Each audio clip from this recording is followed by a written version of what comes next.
Hey Hello. everybody, this is the Fancy Nymphs here, uh, talking about our spicy book, and we're happy to be here. And introduce yourself. Hello. I'm Jasmine Fleur, the sweet one in this group. Not we're both sweet, but as you can tell by my voice and personality, I'm the more reserved and shy one. And so I hope that you'll enjoy, I guess, that while we're going through our spicy chapters today.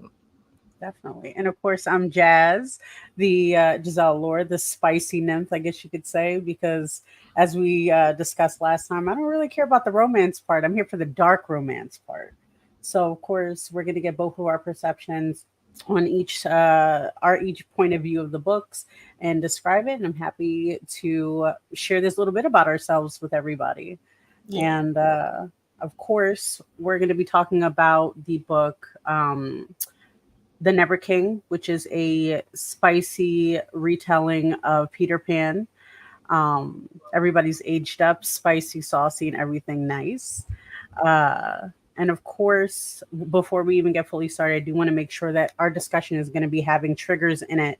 So please, please, please, if you're uncomfortable, stop. Peace out. We'll talk to you another time if you want. As you can see at the bottom, they talk about multiple things, such as kidnapping, mishandling of mental health. These things are important to us. We take these seriously. So please don't push yourself. The books are always there. You can get it from the library. You can get it from. I get mine from Everand, so I don't know where everybody else gets it, but I love Everand. But yeah, if there's anything, you can just reach out to us and we can keep talking. Hey, how are you? So Jasmine, are you excited about talking about the book today? I am. I I'm a am little too. nervous because now we're getting into the nitty gritty of the Mhm. content that we've been reading. Mhm. And so I'm a little nervous about talking about it only because I don't get to talk about smutty books like ever. So this is Definitely. new for me. Mhm. Well, that's exciting. Like me, I'm a little of the opposite side. I love talking about smutty things and spicy things. So I think it's a little more thing. I think just getting everybody else's idea of how they feel about it because it translates to one version for me and then everybody else is something else where like what is it like, oh yeah, those are red flags. I'm like, I don't see that as a red flag. I think I can change him. I You think can he can love me, I can train. It'll be fine. But yeah, no, like you shouldn't never, never if you fall in love with these guys, girls, or otherwise inside of these books, be mindful of yourself. Enjoy your life though. That's what I say. enjoy your life. Yes. Enjoy your life.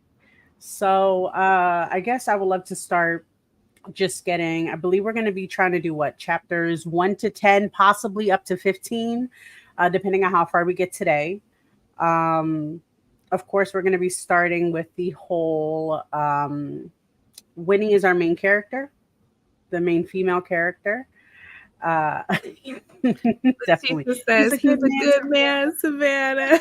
He's a good man, Savannah. And No. Letitia is the co-host, my co-host Mm. of Fabians and Friends. So Hi. hello, shout out to you. Welcome, welcome. But definitely, I think the especially with this retelling, I think since we knew the lore and we talked a little bit about it last time, everybody knows about Peter Pan, Neverland to the point. Like not everybody has a different interpretation, but again, if you know Wendy, this is her descendant. So her descendant is Winnie Darling. They have, I would say, a tradition of these women getting kidnapped on their 18th birthday. Um, Yeah, and I'm actually gonna pull up a quote real quick that kind of like cemented one of the reasons why I like the book that got me curious about it because why? What is this mess? I'm about to it is put a that mess. up. No, ma'am, even it's such a craziness. But here we go. Oh, okay. You want me to read it or you want to read it Yeah, I was first? gonna say if you want to read it. Okay. Today is my 18th birthday, and every darling woman that has come before me has disappeared on this day.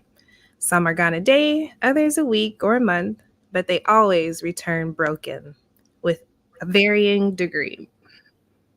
Yes. So Yes. I think that's one of the things that really intrigued me in the book because again, we always think Peter Pan kind of lighthearted, never growing up, being nice, whatever. And I think what scared me a little bit about it when she was like, all the darlings come back in some form or degree just messed up. And we see that with her mom, Murray. She loves her daughter. I want to say she loves her daughter. I don't condone anything she does, though. Yeah, Uh, she loves her daughter. And then yes, not them disappearing. Yeah, they do disappear on their 18th birthday. And mhm, when he mentions they come back broken, I think in the book, I think within the first couple of pages, she mhm, describes her mom and grandma and the grandma before her being mhm, diagnosed schizophrenic because people were like, you mhm. guys are seeing things, you're saying things that don't make any sense. So there's that.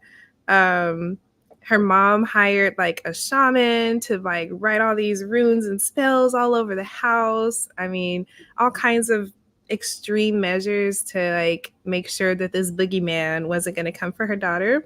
So you know, and I think it's ironic that Winnie says, they all come back broken when the very first scene of the book is her getting it on with this boy and being so bored and being like, yeah, Oh, yeah. my mom's a prostitute, by the way. I'm Yeah. like, girl. Yeah, yeah, yeah. I'm like, man, what? Yeah, and I think that was something that the community who read the book already was discussing, like how they didn't like that part. And I was like, no, it shows you from the gate how disconnected she is because even in her mind admitting a middle of her sleeping with pretty much a classmate, somebody who's in her school, and being used as that chick, Lucy Goosey, fucking Winnie, and which we don't shame. Like, go off, do you if it makes you feel good, whatever you have to do to go through your battles. But she accepted that fate. She was just like, look, I'm not here for a long time. I'm here for a good time, and I'm doing things on my term. And I can definitely say where there is some scariness to that and relatableness, right? Because we all have, like, I feel at one point in time having a moment of self doubt or just not, because she doesn't even believe her mom. She's just like, my mom's a psycho. My mom is crazy, whatever, but she loves her mom. She resents her mom though to the key, but she also says, like, how can I be upset when this is her life? So my mom was a prostitute to get by because she couldn't hold down a job, she couldn't do anything. So her best friend, I think, was a prostitute too, and she looked up to her. She was just like, nah, little girl, like, these are not my boyfriends. I use them. It's fine. We love that. Men are trash. Just use them and then you bounce. And I think the craziness about it though is that, like, when she was disconnected, she wasn't excited. She didn't tell anybody she was going to get kidnapped, even though she didn't believe it. And people wanted her. Like, I felt like, even though, like, more than likely he was a high school boy, he probably just wanted to fuck. We all know he just wanted to fuck. But at the same time, it was like a longing too, because I think there was a point we'll get to like later in the book. And he's like, hey, yo, like, where you been? She's like, oh, yeah, nah, these are my boyfriends. I can't talk to you no more. Like, what? You played this Yeah. man. He was waiting for you, but not Letitia, really. Letitia asks, Winnie is disconnected from her reality. Yes, very much Yes. so. Where she doesn't see some of her behaviors as being maybe out of the ordinary or a product of Mm-hmm. previous traumas. She Mm-hmm. also does not, well, I don't think any of us would believe, Yeah. the grandma and mother that have been admitted of saying like, you're gonna get kidnapped on your 18th Yeah. birthday. I think we all would have checked out and been like, no, that sounds Yeah. crazy, Yeah. Um, and Winnie at this point has moved around a lot. Like she does not have a sense of home because, of this boogeyman that's been following her family for generations. And so, for her to actually believe, that fairy tale, so to speak, Mm-hmm. kind of seems crazy, Yeah. given the details. Like, she doesn't really know anything other than what doctors have told her about her mom and her grandma, and the inevitable, um, well, what she thinks might be her Yeah. going crazy, not her being abducted. So Yeah. she's thinking this is a genetic thing where, Mhm. women in my family kind of are crazy. That Yeah. she's not thinking I'm really going to get abducted by some man that's like Yeah. older than even my grandma and my great grandma. So Yeah. yeah. I think that's the thing too, because one of the reasons why I also love the um the audio version of it, because you get the inflections when she's battling with that, because she's like, I don't believe it, but also like, how did her mom get that way? Like her mom, there's a part, at least in that part of the book, where she's like, the mom's like, oh, it's your birthday, I have to make you a sandwich, and like, I'm gonna make you something, but there's nothing to eat, because the Hmm. mom is such at a point mentally that she hasn't really worked, there's nothing really to do, so she like tries to protect her daughter, so she puts the whole thing where she kind of locks her daughter up. She does. And of course, we don't love that. That's a negative thing. We don't want to lock up our kids that way, but she also pities her mom and understands, like, my mom loves me, this is the way she's trying to take care of me, but she's also crazy and I don't want to be that way, because again, if it's genetic, then she's also afraid that maybe on the 18th, that's when it start on her 18th birthday, that's when it's going to start. So then, to be happy, Winnie happy in that sense, to move on and see and be so afraid of the boogeyman, and to, like, either hurry up and do it or it's never going to happen. And I think she just wants to rush that part. Oh yeah, for sure. I know Mhm. she's tired of hearing it, but at the back of her mind, there's moments where she's like, "But what if?" Like every Yeah. now and then, she's kind of Mhm. contemplating, like, "But what if it really was real?" To the point where I Exactly. know, like, people invited her to go to a party, and she's like, "I know what they're inviting me for because I'm Yeah. that girl." Yes, I'm that girl. She's like, Mhm. yeah, and she hesitates going because she's like, if I go, one, my mom's gonna freak out. She's gonna think I got Mhm. kidnapped, I got abducted, whatever. Yeah. But also, I should probably be at home tonight just in Yeah. case. So it's kind of like a toss up. Oh, and thank you, Regina, for following. And thank you, Curtis. I hope you do Oh, enjoy thank the you. vibes. But no, definitely. And I think that's why it becomes such a awakening, though, like when he finally comes, Peter Pan comes to pick her up. And and the mom is like spaz. She's like, oh my god, it's him. He's like, oh shit, it's you. What's up, girl? Like, he says it more respectful, because I think with Peter, he's been doing this for a while, mind you. This is not just Winnie, this is not just the mom, this is not just the grandmom. This is all the way Yeah. starting from Wendy, darling. So shit was popping. He was ready. He's like, look, I just want to get this shit done, and that's it. Oh, So, but mind you, nobody knows why they're getting kidnapped either, because she tries to talk to the mom, like, okay, so if he's kidnapping us, why is he doing? Oh, I don't know. I forget. I don't know how to yeah. do. All I remember is cloudberries. All I remember is um like certain like smells of the sea and the lagoon and stuff like that. Which is important later, because you see that, like, even though this is such a daunting thing, the lost boys who are involved in this situation, they also feel pity for them, the darlings. They're like, look, we have to do this. Y'all fucked up, but we know you didn't fuck up. It was your ancestor who fucked up. So we're gonna try to do that. So they try to give them like the little bit of best life, I guess you could say. Not really, because they be chaining them up, but that's another thing. Mm, yeah. Mhm. And it's really interesting because we know from knowing that, Peter Pan, the original story that's been around since 1905, I think, and was a Mhm. play in Mhm. 1911. Mhm. Um, there's this play and juxtaposition between innocence Mhm. and adulthood Mhm. and all the things that encompass that. So, in this sense, we already know that when you turn 18, something terrible is going to happen because you're an adult now. So there's that dread of like, I'm an adult and coming to age, but there's also this underlying fear that someone's coming to make that a problem for you. But like you said, Oh, yeah. when Pan finally does appear on her birthday as expected, you know, things get shaken up pretty fast. And so Oh, yeah. her start wasn't a very innocent start to begin with. So that's also something that's different, that contrasts from this fairy tale that we know to this one. It's like her start was not innocent. Even Yeah. as a young She's like, girl, I'm she was fucking. wild. That's it. Yeah. She's like, I'm fucking. I'm not enjoying it at all, but I'm fucking, and I'm gonna get kidnapped. Oh well. I'm telling y'all, the Oh, first sentence of the book is her fucking. yep. It's her fucking. So Her yeah, fucking. like not a very innocent start. So No. it's gonna be interesting how it revs up.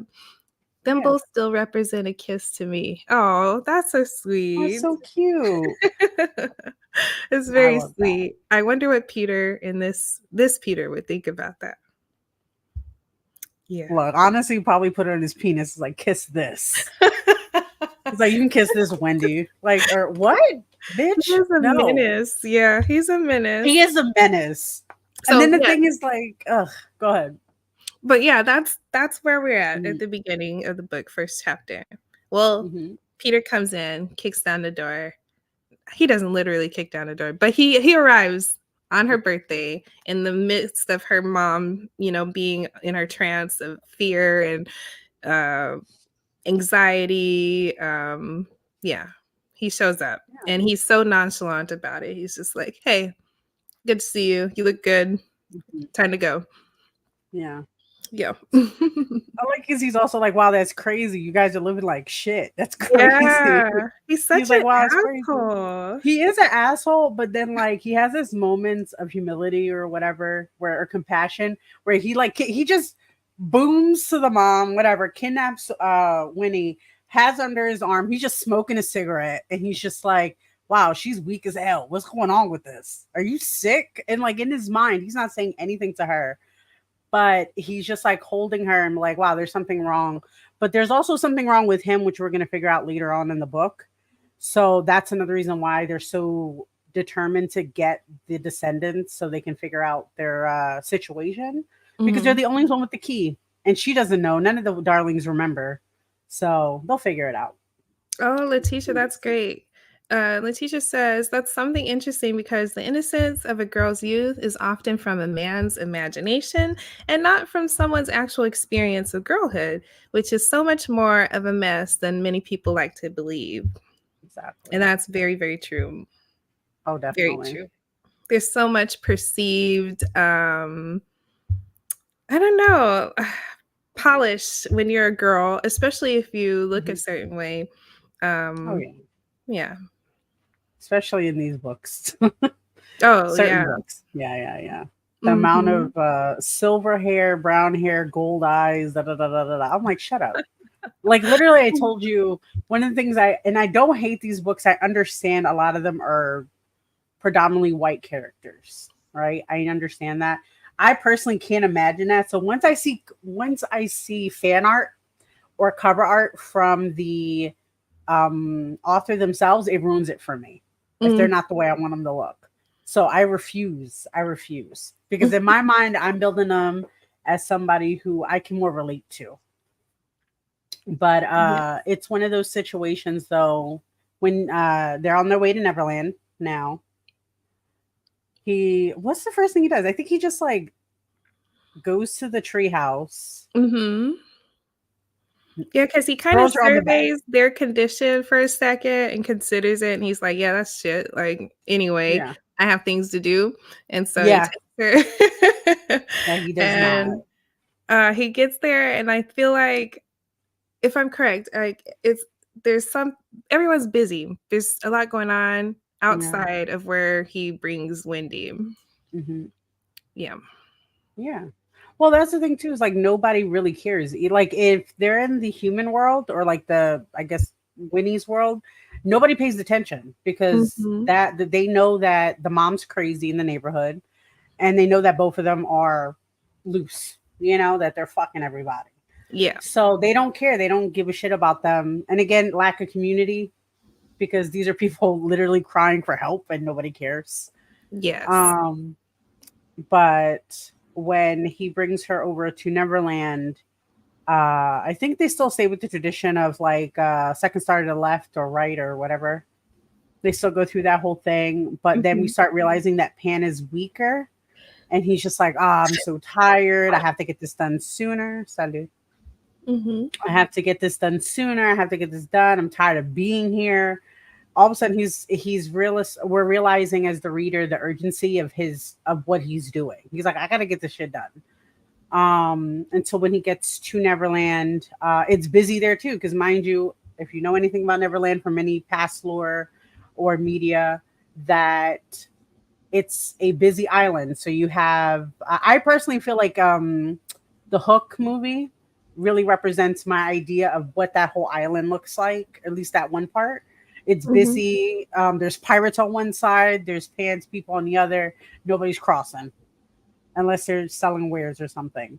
And you see that I think he describes like there's a lot of lost boys around there. However, the treehouse is only meant for Pan, the twins, who are Bash and Vash, Cass, and Vane. That's it. That's the only people that live up there. That's his homies. Nobody touches the homies. Yeah. Oh, and Cherry. Cherry, I think, also lives around there, if not in the treehouse, because I know she And goes there a lot.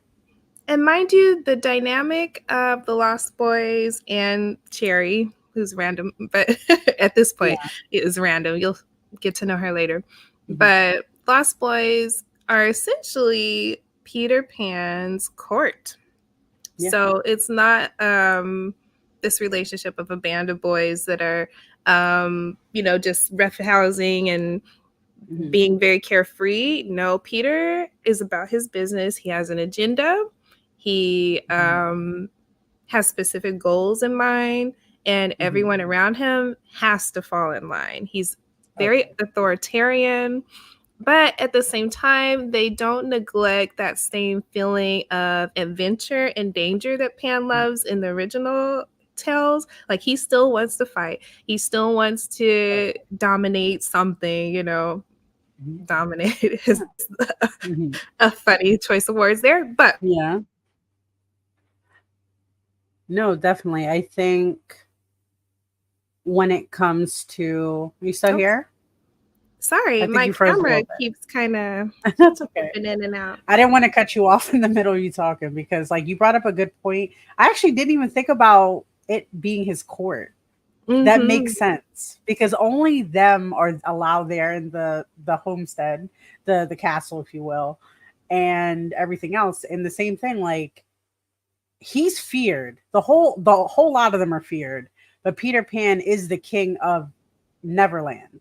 Nobody's gonna mess with that. Nobody's gonna fuck with him.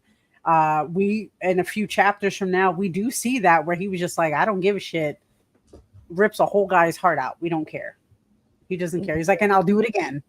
And the guy says, sorry, he was like, I'm sorry, I didn't know that was your bitch. He was like, you touch what's mine. I don't care if you didn't know. You touched it. And we're just like, and it's all Winnie's fault, but anyway. Uh Yeah, it's because that whole thing. Neverland still has this like, uh-oh, sorry, go No, go ahead. ahead. No, go ahead, go ahead. Oh, I was saying, oh, Damon Salvador coded. Yes, very, very much so. Yes. Very much And we like so. that. There is still this Neverland doesn't have much rules at all, so they kind Hmm. of make it up as they go, depending on the people that they're around. And Peter is just the baddest one, so everyone falls in line. But even he has like a very blurry code himself, Oh which yeah. makes him more dangerous. So yeah, like the culture is there's no rules, but there's rules depending on what I say. No, exactly. It's wherever the wind blows with him. Like some days he's just really Mhm. chill, and some days he's really not. Like I said, I think the ones to be feared the most, of course, is going to be Pan. Vane is definitely number two. But even Pan, like, he's like, I don't even know how I got this guy to chill with me because he could Yeah. fuck me up. And he's just like, yeah, I'll do it again. And he's like, I bet you fucking won't. And he's like, All right. And I like that. I personally like that whole thing with them too, at least, because we see that in the other books later where they're kind of like challenging each other, but also know their places. Even though Yeah. they're both, yeah, like beautifully. And then the same thing with the twins. They're just happy to be there, tying bitches up. They're just like, Yeah. we're going to feed you pancakes and tie you up. It's going to be great. It's going to be fine. But Yeah. they're bad boys too. I'd say like if they were chess pieces, of course Pan is the king. Yeah. I would say Vane would be the knight. He's a little bit Hmm. more mobile than the others. Hmm. And I'd say the twins would be like your rook and your bishop. So they have their own assignments and roles, but there is like a hierarchy there, like you were saying, where you just you got to fall in line, otherwise it could be very dangerous. But Oh, yeah, I feel like Vane to me is the wild card because like you said, even Peter is like, I ain't gonna fuck with him too much, but I'm still gonna fuck yeah, with him enough to know like this is my house and what I said is what I said. exactly. Exactly. And Yeah. he's like, sir, I think it's definitely something that I love the whole playfulness of them. Like, even though also all the other Lost Boys will not fuck with them, any of them, but the three will fuck with Pan. They'll drink his alcohol in front of him. They'll be fucking trying to fuck his bitches without, they don't care. They're like, we're getting bitches and you're not. How do you feel about that? And he's like, yo, shut the fuck up. And he's Yeah. like, that's crazy. And then, but again, it's also, I think it's all playful, like friendly situation too, because that's how they are. Yeah, I they're think they still have to be brothers. rough. Yeah. Yeah, they're still bonded as brothers, just Oh like yeah. all the Lost Boys in other Exactly. iterations, They're still locked in Mhm. and they're still gonna be assholes to each other, but Oh yeah. it's very playful until it's not. Oh yeah. And I think the good thing about it too, we don't really see that until later books when they start really trying to go their separate ways. Because that's the whole point later on after they succeed with everything, is like how are they going to achieve their own goals? Because they all have their own goals at the end, and I think that's what really holds them together as well. Not just their friendship, because they don't have to be there. They don't need anybody else. But Pan doesn't really need anybody else. But at his current state, he does. Which I think Winnie, when she gets thrown on the bed by Peter and gets tied up, and the twins Bash and Cash is like, "You have to watch her now. You're the babysitter," and they're like, "What the fuck? We hate darlings. We don't want to fuck with them." And I think it's a crazy situation where we see not so much crazy situation, but relatable situation. Winnie is starting to come to terms like, wow, this is a real situation. My mom was not crazy. Uh, how do I survive now? Like, how do I get out of this situation? Especially because she's in a whole other dimension, a whole other realm. Yeah. How is she going to get out? So it goes into a state where she starts to look for the exits and how she can manipulate by using the tools that she has. And she's like, who do I have to fuck before I get the hell out of? Who's gonna Yeah. help me? And especially the twins, because they're the ones babysitting her. They're like, no, we're not. We've seen your games. Your ancestors did the same thing. We don't give a fuck. Okay, we Yeah. fuck bitches all day long. You're not new to us. But Exactly. then, That I think was the most interesting part in her situation because yeah, he drops her there. He tells the twins, you're babysitting my yeah. hostage. Mhm. And again, they already know the routine. And so there's this realization with Winnie that, like, they know who the darling girls are. So, like you said, it's real. They're very familiar with the steps that happen. Like, there's a routine here that's been set in place. Mhm. And they're kind of bored with it. They're not really thinking about it. They're just like, okay, we're going through the process. Like, we've all been here Mhm. before. It's not our first rodeo. But Mhm. Winnie, I think it's part of her processing is like, okay, like I'm here. This is real. They know about everything my mom has been telling me about. And so, like you said, yeah, now there's this urgency, like, I gotta get out of here because Yeah. I'm gonna go back home broken like the rest. Yeah. So And it that's becomes a desperate kind of situation for her. And I do not blame her at all oh no. because I think in real time, you have to think really fast and on your feet. And she knows what she's good at. And it's Yeah. being seductive because that's where she comes from. That's what she Yeah. knows. Yeah. That's a survival mechanism. Yeah. And unfortunately, not unfortunately, but like usually when a beautiful girl and a man is involved, she can seduce him. Like she's gonna get what she wants. And I think, but I do like the challenge because she's used to people just like giving her what she wants to that point, at least men. But when these men are like, yeah, no, we don't fuck darlings, it's fine. And she's like, whoa, whoa, whoa, whoa, whoa. What do you mean? She's like, yeah, no, no, we don't. The men are like, no, we don't fuck darlings. Don't worry about it. You're manipulative. We don't fuck with you. And he's like, she's like, wait a minute. How was that a situation? Like, how was that not going to happen? And Gina, Hello. so I think she starts to still process it though, and she's still like aiming. Like she goes to Cass. That's when she realizes that because he's the sweeter one. He's the one And that is cooking. He's the one, yeah. And she's Cass like, is that's the one weak of one. the twins, by the way. There's Cass and Bash. Yeah, Hmm. yes. Bash is the more of the asshole-ish one. They're both assholes, first of all. Bash is more of the asshole-ish one, but what you call Cass is more of the tender lover, but he's Yeah. also vicious. Let's not get it twisted. Everybody's vicious He in this story. is the one where like she's watching everything and he's like, "Well, Mm, she looks hungry. I'm gonna make her some yeah, pancakes." And so yeah, he makes her some right, pancakes and it's really yeah. sweet. And he's really Hmm. excited about her reaction when she eats them. He's just like, "Oh, she likes my cooking," like, but it's a very, very shallow surface level sweetness with this guy because he can Oh flip yeah, it anytime. oh yeah. Yes. I did like that part, especially like my personal. This is one of the reasons why I liked him was because he says this thing where he was just like, "Wow, she's so sweet." Like I think she was eating something or whatever. He was like, "Oh damn!" Like really looking at her and examining her, and says like, "All I want to do is tie her up and watch her bleed a little bit." And I was like, and I'm somebody who likes Ooh. knife play, and I'm like, okay, this is nice. Tell me because he's so sweet. He was like, I will take care of her. Because I feel like he would be that type.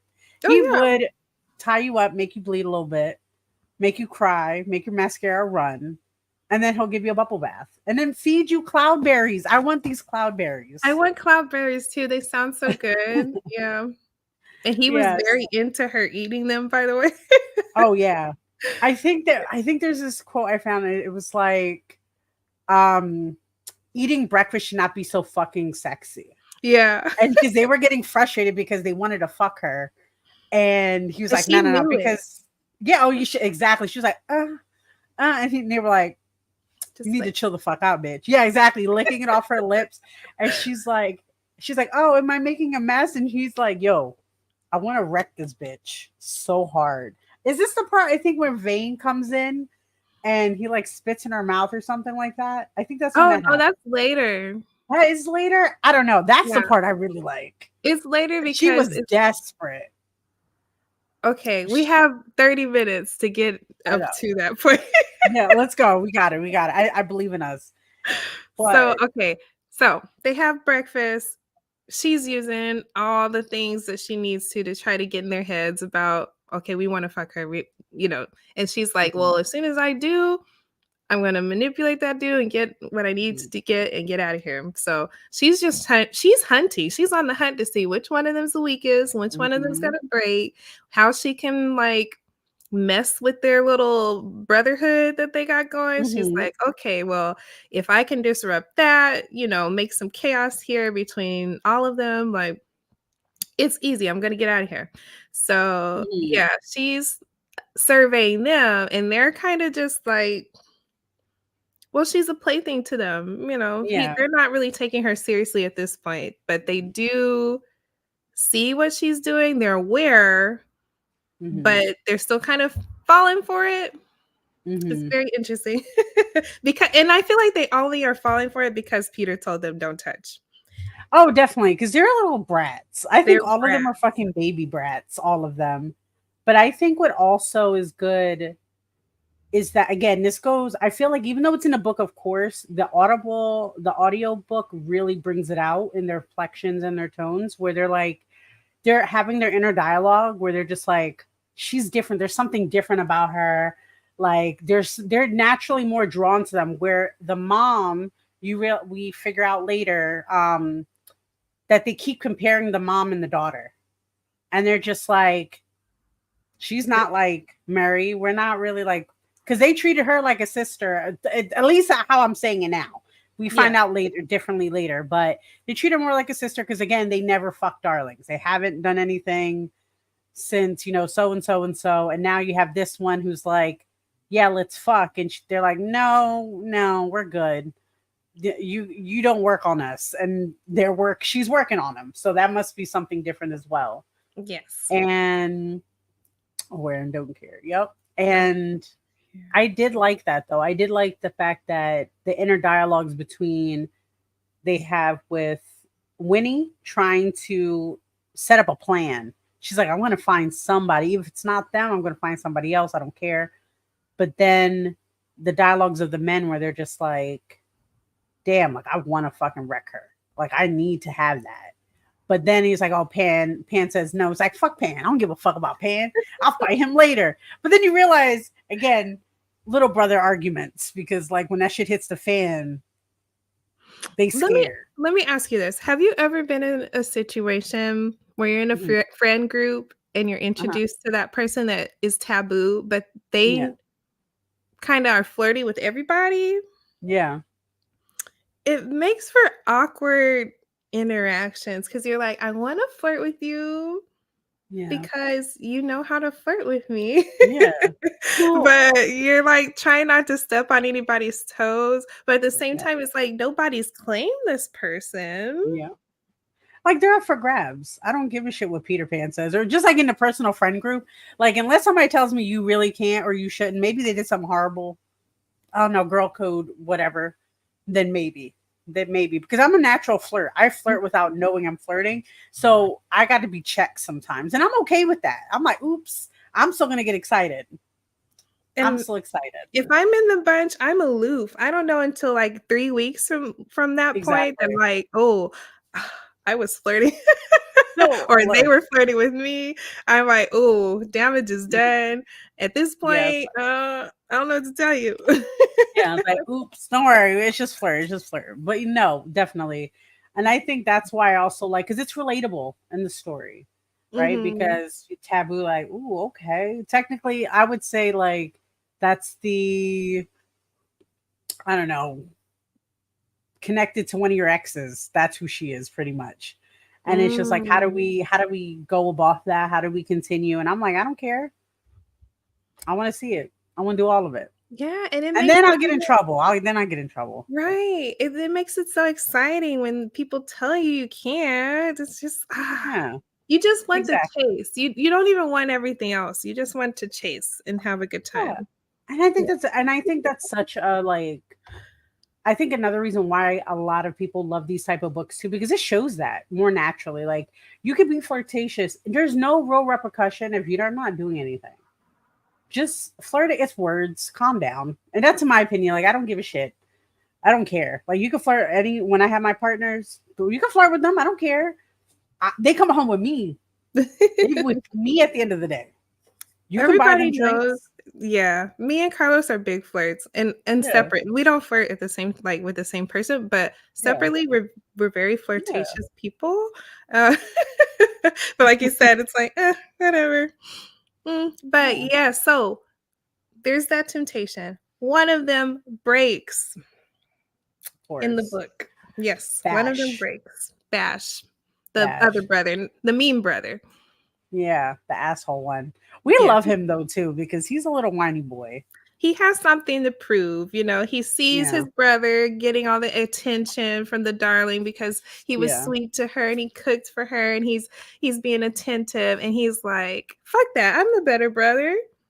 Yeah. And I don't like that I'm being ignored, basically. Exactly. Yeah. Yep. And I think that's what and that's another interesting about them too, because Bash, he don't give a shit. He's a son of a bitch. But his brother, he's jealous of him, but he also, I will kill for my brother. Like nobody can do him wrong. Of course. And that's why I like, their little scenes after, which hopefully we'll get to soon. But when I think he just gets pissed off and he's just like, I need it. And he Yeah, does it. that's exactly what it is. He does it. He has a chip on his shoulder. He's just like, Yeah. I'm gonna do this because I can. It ain't because y'all told me not to. Yep. You And know? and I think, especially like, I think it starts. I like how it ended. I don't care about the start. I care about the ending, where he pretty much grips her up. He's getting her on the, I think it was a couch or a chair or something, and he's going to town. He is fucking crazy. She's eating it up too, but she is manipulating him at the same time. So she's hyping him up. She's like, yeah, I love this. I love this. Give me more. Give me more. Yeah, He's like, yeah, you gonna take this shit. She's like, Pan ain't gonna do shit. Get what you want. Yeah, exactly. Get what you want. And then she does it. And the next thing you know, you feel the presence of Peter staring at them. That's my part. Peter is watching them fuck. Smoking a cigarette, just like, oh, that's crazy. You're fucking. And he's like, I'm so sorry. All of a sudden he turns shit. He's like, oh my God. Yeah, he's like, oh my God. Yes, we did. So he's like, oh my God. This is the whole thing. I'm so sorry, Peter. It's not a thing. I apologize. He's like, don't stop. Oh, keep fucking her. It's not even like a don't stop, I'm into this. It's like, I dare you to stop. At this point, I already told y'all what it was. Exactly. Now that you're caught red-handed, I dare you to stop. Like, you have no choice but to finish. And they're like, Winnie's eating it up because she's like, yep, my plan worked. I've already caused some discord. Everything's going my way. Bash, on the other hand, is like scared. Like, yep. Because I'm about to get fucked up. But then he just keeps fucking. And he fills her up like a cannoli, and we love that for them. And then she's like, oh shit, I'm about to come. And Pan's like, haha, joke's on you, bitch. And like throws her off of him. It was like, what did we learn? What did we learn? You don't get to nut. He gets to nut. I'm going to deal with him later. This is your punishment. She's like, wait a minute. Chill the fuck out, buddy. I was just having fun. Yeah. And he's like, I'll deal with you later. So he leaves. First of all, I might read that scene again. This is such a good, it's well written in my opinion. I love that scene. I will say that reading that scene, one, I wasn't prepared. But also, like, I understand why that's a kink, y'all. Yeah. It is. I love it. I understand for Winnie's sake. I understand. I don't know that. I'm just saying. I understand that that's the thing. Delicious. It's delicious. I think that's what it is too, because it plays on the voyeurism. It plays on the taboo of, in general, just being taboo. Like, you shouldn't be fucking her. It goes with the humiliation because they got caught. It goes within so many different layers of kinks, which I fucking live for. I love kinks so much. But also, and I analyze those things so bad. Go ahead. I think the palatable danger also was like what made it most appealing to me. Because like if it was just like, don't you do that? Oh, well, you did it now and I caught you. You better finish. Like that wouldn't really do nothing for me. But the fact that I was like, no, this guy could kill you. He's kind of not all there. Like he's not okay. It's that challenge and I love it. Yeah, it's like life or death. Maybe I'm crazy. I'm a weirdo. But like the life or death, like this person could like end us all. I don't know. I'm into it. I'm into it. I don't care. I wanna go out the best way, and that feels like the best Yes, way.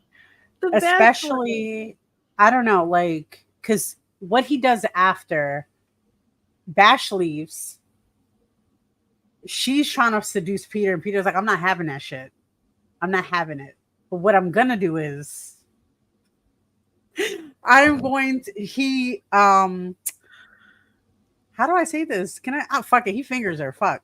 He just starts smashing into her, and he's eye contact. He's like, break the eye contact. I dare you, ma'am. He's like, break the eye contact. You're gonna come for me because I'm gonna tell you to come. And we're like, as the reader, we're like, okay, we love this. Okay, this is nice. I love this is good soup. I love this. This is good. Wait, This are is we nice. allowed to say this? Because I'm like, oh my I God. know I have all my stuff. We'll deal with it. We should be fine. We're not showing anything sexual. It's juicy. I saw that earlier. It With is Raven. juicy. Like it's juicy. And yes, I do like playing with fire. Yes. Mm-hmm. Fire is a great teacher. That's all I'm going to say. Exactly. You got to live on the edge. You got to be quicker than that, you know? But when he's like, when he does that to her, it kind of makes her rethink after she climaxes. And it's like, I'm just going to have fun here. She's like, I'm going to get fucked over anyway. I'm going to get broken anyway, possibly. She's still in that survival mode and she's still trying to get her shit, like, to get out. But at that brief moment, she's like, maybe they are too strong for me. Like, maybe it is too much. But we love it. Like I said, Pan. And then after the fact, I think in the next chapter after, of course, his ass is smoking a cigarette yet again. Yes. And he's talking to Vane. Yep. He's talking to Vane. And before Vane comes in, he says, oh, actually, wait, I have the clip. Wait a minute. Because I love his voice in this part. Give me a second. Oh, you have a clip? Yeah. I can still smell her on me every fucking time I bring the cigarette to my mouth. So sweet. So tempting. Christ. Vane leans against the railing, crosses his arms over his chest. And you? He asks. I darken my gaze. What about me? I can smell her on you. I'm not a fucking idiot. I taught her a lesson. You teach yourself one too?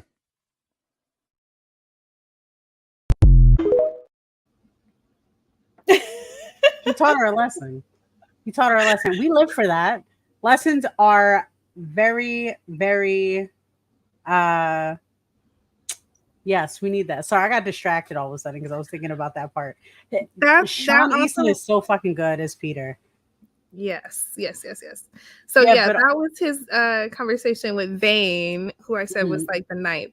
Vane caught Peter and was like, oh, we don't fuck darlings, and here you are smelling like her. You got your fingers all crazy. You're all, visibly erect. Like, you can't even hide the fact that you were into this. Like, what are you doing, man? Yeah. Y'all's faces. I'm sorry. Like,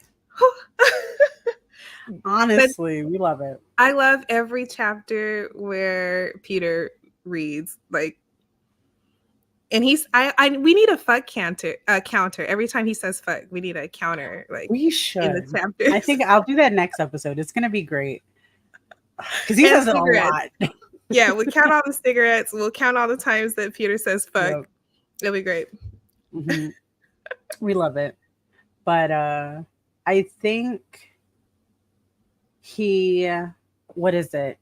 That part I think it also, I like that clip a lot because it's also where Vane is challenging him and keeping him accountable. But he's like, you better check yourself. And he's like, okay, I'm just saying we shouldn't be fucking them, remember? He's like, yeah, I know. Calm down. I didn't fuck her. I just fingered her. That's all I did. Calm down. I still didn't break the rules. But Bash did. You should go talk to him. Yeah, Bash did. Fucking rat. He's a rat. A narc. Oh, but okay. I think at this point, Winnie sees that it is Vane that's wrangling everybody in. And She doesn't want that. She wants the chaos. She's like, no, I did all this so that I can cause chaos, that I can get the hell out of here. And here comes this asshole to wrangle everybody in and get them like snap back into reality. So she challenges Vane. Let me tell you, that's a problem. That's a big problem, because Vane is the scariest one in the room for a reason. There's a reason why everybody fell in line and was like, yep, we're sorry. Yep, won't do it again. Hands are in the air. They're making the shruggy shoulders like, okay. It's like, it's not that serious, bro. It's not that serious. We wrong. We wrong. Hey. Hi. And I think, like, I think that's the playfulness about it too, because like Vane is like, I'm tired of this shit. We have a mission and you guys are fucking up. And you're the king of us. You're not supposed to be fucking up, but you're fucking up. Chill. So I think this is when he tries to seduce him. Yes. And he's like, oh, okay, bet. And she's putting on a show. Winnie is a performer. I fucks with a performer. She's like, look at me. Look, I'm eating these cloudberries. Look how I can suck on them and shit. And he's like, little bitch, I'll fuck you if I want to fuck you. I don't want to fuck you because you're not worthy of me or with some shit. I don't know. He's very full of himself. For rightfully so, he's a very bad man. He's very, very dangerous. Only one chick is fucking him right now, Cherry. And there's a reason you don't hear about her a lot, because this bitch is always covered in bruises and shit because of him. And if you know, you know. So, like, he's so stoic. Like, you can't read him because he has no tells. He's just, I don't know. He's hard to read. He's deathly serious. Like, nothing, like the others will be playing around, joking around, roughhousing. He's never part of that. He's just like in the background, looking out the window angrily. He's just not the one. He's just a grumpy cat. For the two. Grumpy cat. Grumpy cat for sure. And like, Cherry is there. I don't know. But yeah. No, Cherry, again, I think she's pretty much irrelevant. She gets, I don't know, more important, but she gets a little more story towards the end and then the other chapter, like the other books. But she loves Vane. And she gets jealous of Winnie a few times. And she can't. She don't want to. Winnie should take, what was that? Winnie should take them all out like Kill Bill. She don't want to do that. She don't want to do that. Had too much fun already. She's like, I want to get home. This is her element. Yeah. This is her element. So she knows how to survive in chaos. So when he's trying to be the peacemaker, which is very, weird to say because he's nothing but he's not peace at all. But he's just like, if you guys don't cut this shit, let's get our shit done and go. Like, I'm tired of it here. And so she's like trying to seduce him. He's like, I don't fucking want you. And then I think he gets her in a position where like you think they're about to fuck, and he spits in her mouth. He spits in her mouth. And he says, what is it? He says, oh my God. So and that's all you're going to get from me. Yes. And I was like, I'll be a good girl. I'll be a good girl. Oh, I was so disgusted. I was so like, I hate this dude. Oh my God. He's awful. But yeah, he spits in her mouth. It's crazy. We love that. I love it. Basically almost made her ask for it, because she was kind of begging. Yeah. Yep. But one thing that we can go back to the parallels between like original fairy tale and the current one that we're talking about. Well, Wendy Darling in the original, her presence with the Lost Boys is the fact that she does end up being a unifying element in their rough and adultless, lifestyle. She ends up being almost like a motherly figure to them, where she does bring a sense of order. She does bring a sense of entertainment, because we did say Winnie is the performer, just like Wendy was performing and bringing these kids, their bedtime stories and stuff like that in the fairy tale. So in this more adult iteration, she's still a unifying factor in some ways. She's absolutely an entertainer, and they find value in what she does and makes them feel. So you'll see how that plays out. Thanks for the heads up on the spit. I'd be ready to fight. Thank you. Me too. I'm like, don't. No, I love it. But for at the the right same person. time, right. I gotta be in a mood. Like I said before, I don't want no But partner of mine. Vane says, fuck your mood. I'm gonna spin on you Oh when I yeah, want to but spin. that's why I also like it, because like low key, I'm like, oh okay, I like a challenge. I can change him. There's no But change in Vane. there's no. But I think definitely this is a good part, because like in the chapters after this, that's when we start getting more of the story of why Winnie's getting kidnapped, why her ancestors are getting kidnapped. Where's Hook? Who's the Fae Queen? Because there's gonna be a Fae Queen soon. We love this queen, even though we love her. We don't love her, but we love her, because what the fuck. But anyway, there's so much that's going to be coming. So right now, like I said, it's just the lulling. It's just getting the story built up. Now it's going to start being like, this is why you're here, and bam. But I think they go through the sexy orgy thing. I don't know. We're going to probably see orgy in this next one. So prepare yourselves, please, everybody, because I'm going to talk about the orgy. Okay. Yes. So if you're going to get caught up with us, we're reading The Never King by Nikki St. Croix. And we have pretty much done about chapters 1 through 10, maybe a little bit of chapter 15. But so next time that we meet, we'll be reading we'll review probably 15 to the end. Yeah. Yeah. The book is fairly short. It's only 32 chapters, 33, depending if you add the epilogue. But yeah, like this book is very short. That's why we also recommend it to everybody. Just beware of the traumas or triggers, please. Reach out to us on any of the platforms, and we could always chat about it too. Please. Yes. Especially me, anything kink related, let me know. I will, because I still try to map out how they were putting things in certain things, and I still don't know. But we love it. Yes. Also, if you're rocking with us and you want to talk to us about the other 3 books that Nikki St. Croix wrote within this lore, so you get the complete series, there is a very strong chance that we'll open a Patreon where you can hear us talk about the other books as well. So exactly. Anybody giving Win the Glizzy 3000, you'll have to see. You'll have to stay. She be glizzy, and she loves her some glizzies, okay? Wendy loves and they love her. I don't care. That's why she keeps getting in trouble. But we love her for that. But are you a lost boy? Gang. Oh goodness. So we're actually going to be ending the show in a few. So we're just going to run some information. Of course, you guys can always hit us up at any platform. If you think about it, we're on it probably. And that's going to be the Nymphs of Allure on everything.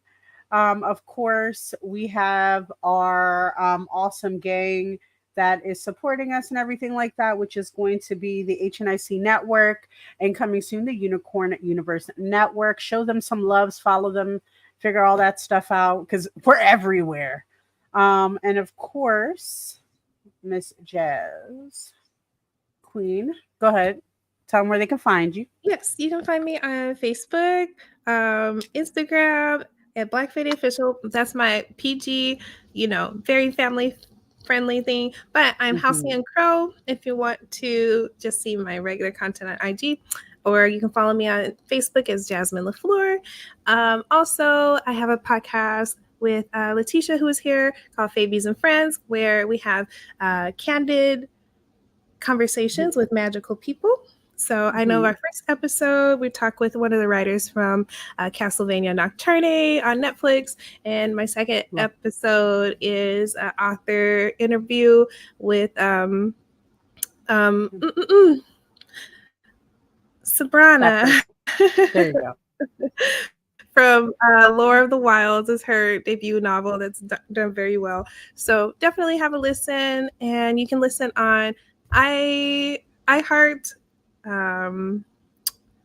Amazon Music, and Apple Music. Perfect. Love that. And of course, I am Miss Jazelle on all platforms. Obey Miss J. Of course, is 18 plus fetish and kink stuff. We could talk about anything there. And my other podcast that we're going to be debuting soon, which is Sexually Speaking, which is a alternative lifestyle and fetish conversation podcast. So if you're into that, let me know. Hit us up. Follow us on all social media because I made them all. We got them. But we are all happy to be here. We love everybody for showing their support and love, and we'll see you guys next time. Okay. Bye. Yes. And Spotify. Yes. Bye-bye.